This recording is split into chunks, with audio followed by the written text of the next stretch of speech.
One of the issues he tackles relentlessly is illegal immigration. And on that, his critics say his advocacy can get in the way of the facts. Tuberculosis, leprosy, malaria.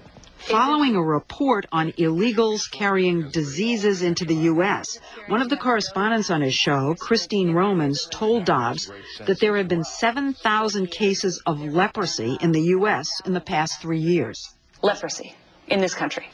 Incredible. We checked that and found a report issued by the U.S. Department of Health and Human Services saying 7,000 is the number of leprosy cases over the last 30 years, not the past 3. And nobody knows how many of those cases involve illegal immigrants.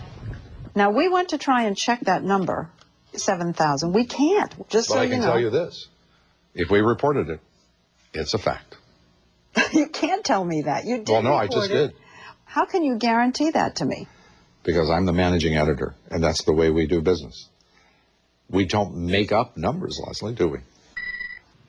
While we were talking to Dobbs, unbeknownst to us, he was talking to CBS News and has now joined the Early Show as a weekly commentator. And there was a question about some of your comments, Christine, following one of your reports.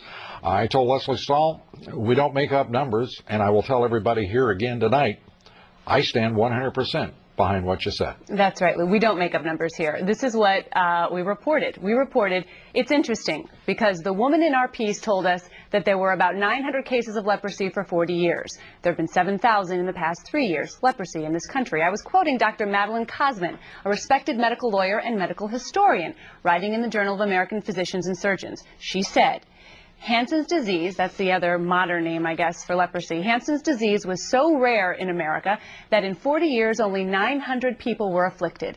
Suddenly, in the past 3 years, America has more than 7,000 cases of leprosy. Lou?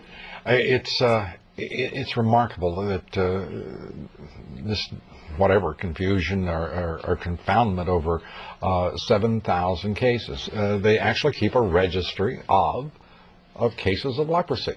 And the fact that it rose was because of, one assumes, because we don't know for sure, but two basic influences. Unscreened illegal immigrants coming into this country, primarily from South Asia, and the secondly, far better reporting. That's what Dr. Cosman told us, Lou. And, you know, in talking with a number of people, it's also very clear. No one knows, but nearly everyone suspects there are far more cases of that. It is also, I think, interesting and I think important to say, one of the reasons we screen people coming into this country is to deal with communicable diseases like leprosy, tuberculosis. The fact is, if we would just screen successfully, all of those diseases can be treated effectively, efficiently, and relatively quickly. And that's why we raised the question in the first place, asking some tough questions about this. And, you know, 7,000 cases, active cases of leprosy, by no means is 11 million, as Mark Potok But suggested. you can't say that to people so interested in the truth, as Mr. Potok obviously isn't.